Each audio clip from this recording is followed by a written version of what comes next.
Nacieron en un imperio millonario, un imperio temido, perseguido y construido sobre sangre. Pero los hijos de El Chapo no heredaron el poder, heredaron una maldición.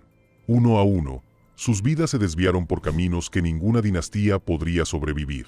Desde enfrentar a los enemigos de su padre, hasta luchar con las consecuencias más oscuras, lo que le sucedió no es solo trágico, es casi increíble, y la verdad tras su caída es mucho más impactante que las leyendas en las que nacieron. Número 5. Herederos de un trono sangriento. En lo alto de la Sierra de Sinaloa, un lugar donde los caminos se desvanecen y el poder se mide en balas, se forjó un imperio brutal, alimentado por la cocaína, la metanfetamina y la violencia que reescribe las fronteras. En el centro del narcotráfico se encontraba Joaquín El Chapo Guzmán, un hombre temido desde casas de seguridad hasta tribunales, un genio que convirtió el caos en ganancias. Pero incluso los imperios construidos sobre el terrorismo necesitan herederos, y sus hijos nunca heredaron tierras ni legados. Heredaron una maquinaria global de tráfico de drogas valuada en miles de millones y bañada en sangre. Para ellos, la pregunta nunca fue la entrada, ese destino estaba sellado al nacer. El verdadero peligro residía en sobrevivir, sorteando la política de los cárteles, depredadores rivales y fuerzas internacionales implacables con la esperanza de escapar con vida. Número 4. Iván Archibaldo Guzmán Salazar. Su vida comenzó con una verdad que nunca eligió. Nació en un imperio donde el poder se medía con sangre, la lealtad con miedo y la supervivencia con violencia. Desde que Iván nació el 15 de agosto de 1983 en Culiacán, el peso del mundo de su padre recayó sobre sus hombros. Como hijo de El Chapo y Alejandrina María Salazar Hernández, no heredó comodidad ni legitimidad. Mientras otros niños jugaban en el patio de la escuela, Iván creció en un hogar marcado por las desapariciones, las constantes detenciones, fugas y clandestinidad de El Chapo.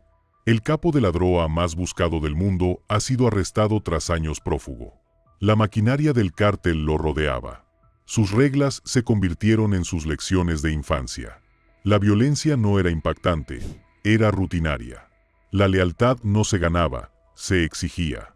Y la educación no provenía de los maestros, sino de observar cómo se planificaban las rutas de la droga, se trasladaban los cargamentos y se silenciaban los enemigos. A sus veintitantos, Iván sabía exactamente cómo transportar cargamentos de varias toneladas de cocaína y metanfetamina desde Sudamérica, a través de México, hasta Estados Unidos. No era una sombra que se hundiera en el apellido de su padre. Estaba aprendiendo a manejar la máquina él mismo. Así que cuando El Chapo fue capturado en 2014 y extraditado en 2017, el vacío que dejó no duró mucho. Iván y sus hermanos lo llenaron. Se reorganizaron, consolidaron y fortificaron. La facción que el mundo conocería como los Chapitos surgió, e Iván se colocó cerca de su centro. Bajo este nuevo orden, el cártel evolucionó. El fentanilo se convirtió en el nuevo oro, una droga mucho más rentable y peligrosa que cualquier otra sobre la que su padre construyó su imperio. Las huellas de Iván estaban por todas partes. Laboratorios clandestinos diseminados por Sinaloa, tratos con proveedores químicos chinos y las redes logísticas que contrabandeaban opioides sintéticos a Estados Unidos. La gente temía su nombre no por quién era su padre, sino por lo que hacía. Los ejecutores bajo su mando protegían rutas, aniquilaban rivales y entregaban mensajes con brutalidad. Los informes de víctimas hervidas vivas en diésel y ejecciones llevadas a cabo sin vacilación se convirtieron en parte de su reputación. Pero la vida que presumía en línea, vehículos de lujo, ropa de diseñador y fiestas privadas, enmascaraba la paranoia subyacente. Cada foto ocultaba guardias armados. Cada celebración ocultaba la certeza de que alguien, en algún lugar, lo perseguía. En 2005, fue arrestado por lavado de dinero, pero quedó en libertad cuando la fiscalía no presentó pruebas. 14 años después llegó el momento que expuso el verdadero poder del cártel, el Culiacanazo. Cuando las fuerzas mexicanas intentaron detenerlo en 2019, sicarios del cártel inundaron la ciudad, cerraron calles, quemaron vehículos y obligaron al gobierno a liberarlo. La batalla en México por el intento de arrestar al hijo del infame narcotraficante El Chapo convirtió las calles en una zona de guerra. Fue una humillación para el Estado y una victoria para Iván, que llegó a los titulares mundiales. Pero el poder nunca garantiza la seguridad. Desde 2023, Iván ha estado escondido, moviéndose por México con cautela, evitando el destino que se llevó a tantos antes que él. Estados Unidos lo ha acusado de delitos que van desde narcotráfico hasta violaciones de derechos de armas. Y la recompensa de $10 millones por su cabeza es un recordatorio de que su historia, por muy escandalosa o brutal que sea, se acerca a los mismos dos finales, prisión o fallecimiento. Porque en el mundo que heredó, nadie escapa para siempre. Número 3. Jesús Alfredo Guzmán Salazar. No fue el heredero reticente. Fue quien abrazó la vida, su poder, su peligro, su sangre. Jesús Alfredo Guzmán Salazar, nacido el 15 de agosto de 1986, compartió más que un cumpleaños con su hermano Iván. Compartió un destino forjado desde la infancia dentro de la maquinaria del imperio de El Chapo. Criado por Alejandrina en el mismo mundo de casas de seguridad, órdenes susurradas y política de cárteles, Jesús se convirtió en una figura diferente, conocida menos por su estrategia y más por su capacidad para imponer el orden.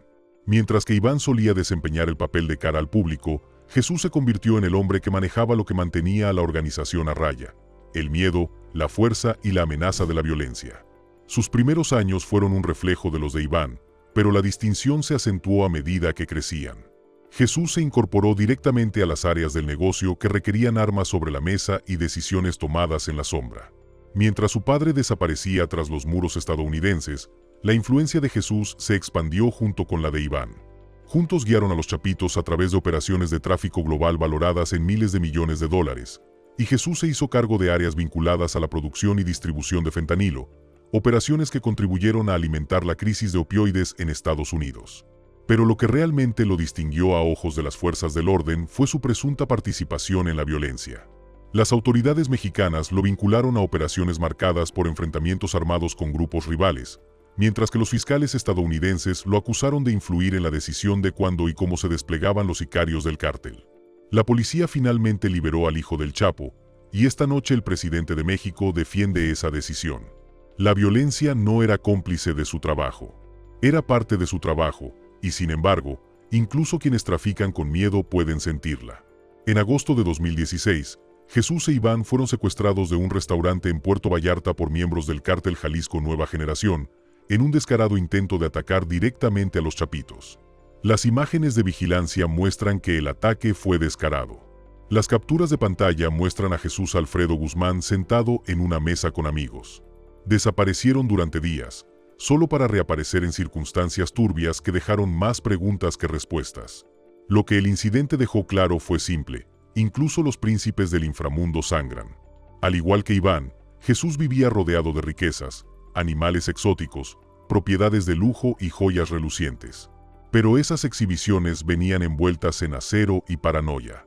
Guardias armados vigilaban sus movimientos, cambiaban de ubicación constantemente y cada paso conllevaba el peso de una amenaza. Y algo más lo une a su hermano: su realidad legal. Jesús enfrenta cargos federales en Estados Unidos por conspiración para distribuir sustancias controladas, lavado de dinero y dirigir una organización criminal continua. Además, hay una recompensa de $10 millones por su cabeza. Y, al igual que Iván, sigue prófugo en México, dirigiendo las operaciones del cártel mientras se mantiene fuera del alcance de las autoridades que lo persiguen. Número 2. Ovidio Guzmán López. Nació el 29 de marzo de 1990, con un apellido lo suficientemente poderoso como para forjar su futuro antes de que pudiera caminar. Hijo del Chapo y su segunda esposa, Griselda López Pérez, Ovidio Guzmán López creció en Culiacán, donde el cártel de Sinaloa no era un rumor sombrío, sino el aire que todos respiraban. Los niños a su alrededor soñaban con la escuela, el deporte o simplemente la libertad. Ovidio nunca tuvo ese lujo. Su camino fue trazado por la sangre, el legado y las expectativas mucho antes de que él comprendiera nada de ello. En su adolescencia, el Chapo e Ismael El Mayo Zambada ya habían comenzado su aprendizaje. No se enseñaba en las aulas ni se escribía en cuadernos. Se transmitía en casas de seguridad, se susurraba en los convoys y se demostraba en los violentos ritmos de la vida del cártel. A los 18 años, Ovidio ya estaba involucrado en operaciones de tráfico que contribuirían a miles de muertes mucho más allá de las fronteras de México. Cuando su padre fue arrestado en 2016, Ovidio ascendió aún más rápido, integrándose a una estructura de liderazgo que él y sus hermanos, Iván, Jesús y Joaquín, llegarían a dominar como los Chapitos. Bajo su dirección, el cártel no solo se expandió, sino que evolucionó. Ovidio ayudó a impulsar a la organización hacia el fentanilo, adoptando una droga sintética que ofrecía ganancias sin precedentes y consecuencias devastadoras. Los precursores químicos provenían de China, y laboratorios clandestinos en Sinaloa los convertían en grandes cantidades de fentanilo con destino a Estados Unidos. La competencia fue aplastada, los informantes desaparecieron y la disciplina se impuso mediante el terror. Ovidio se mostró especialmente despiadado, ordenando la muerte de rivales, presuntos traidores e incluso de un cantante que se negó a actuar en su boda. Cada muerte tenía un propósito. La violencia no era caos, era estrategia.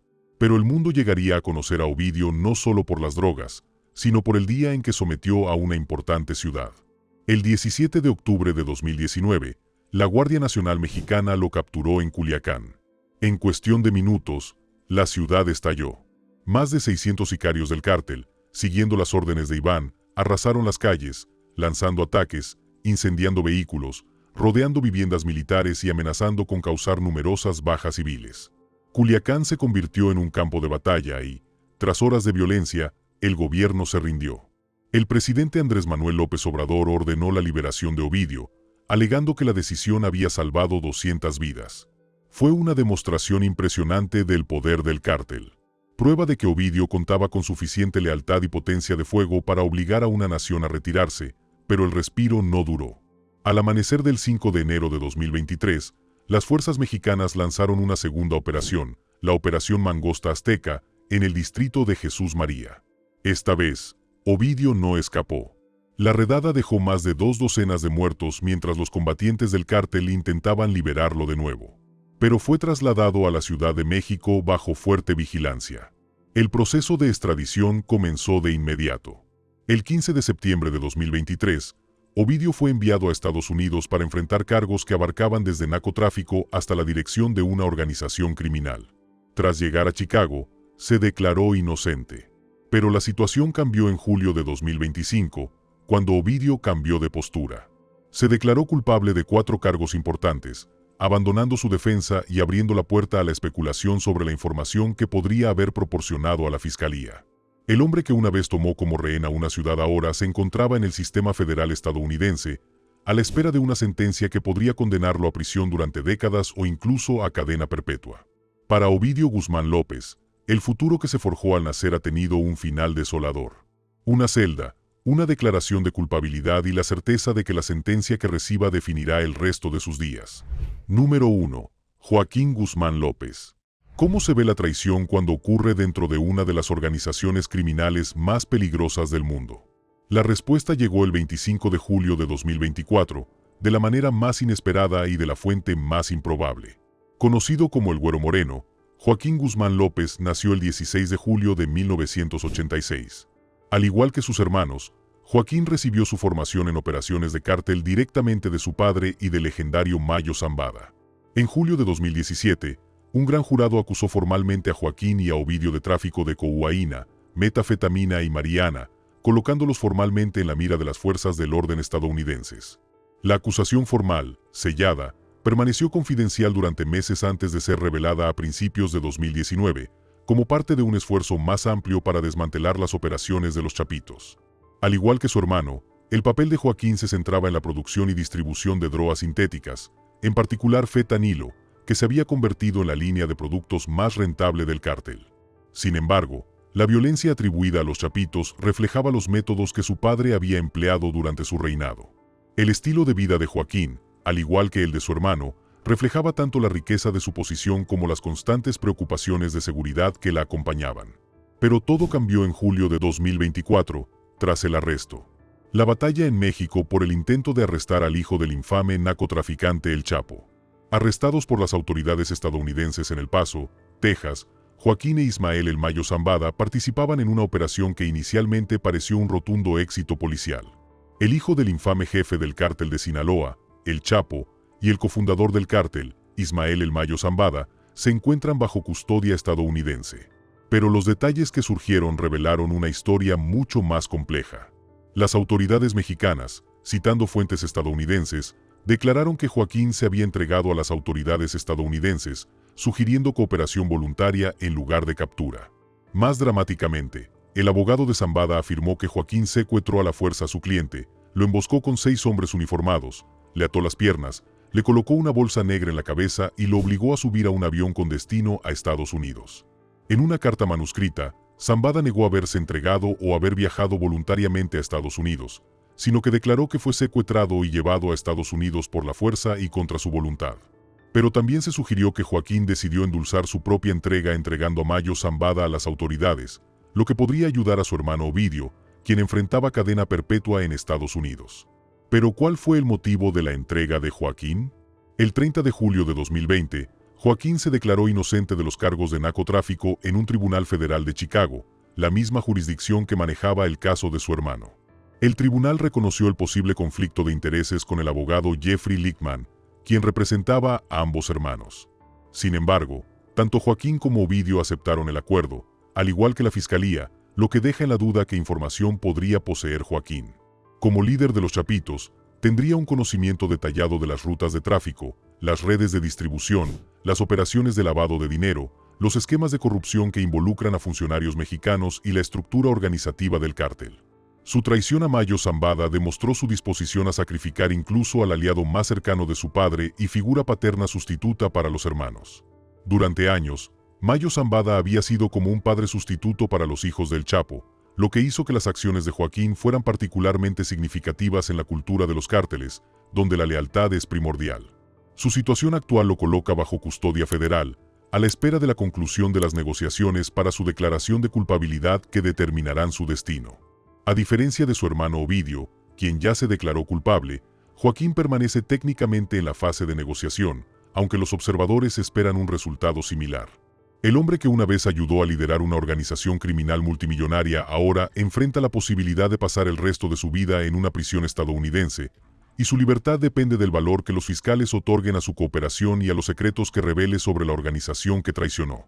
Pero antes de que Ovidio y Joaquín comparecieran ante los tribunales estadounidenses, antes de que su padre fuera condenado a cadena perpetua en una prisión de máxima seguridad, antes de que el imperio de las drogas sintéticas del cártel de Sinaloa transformara las comunidades estadounidenses, otro hijo recorrió un camino que terminó en sangre y 500 balas en el estacionamiento de un centro comercial en Culiacán. Su historia sirve tanto de prólogo como de advertencia para todo lo que vino después.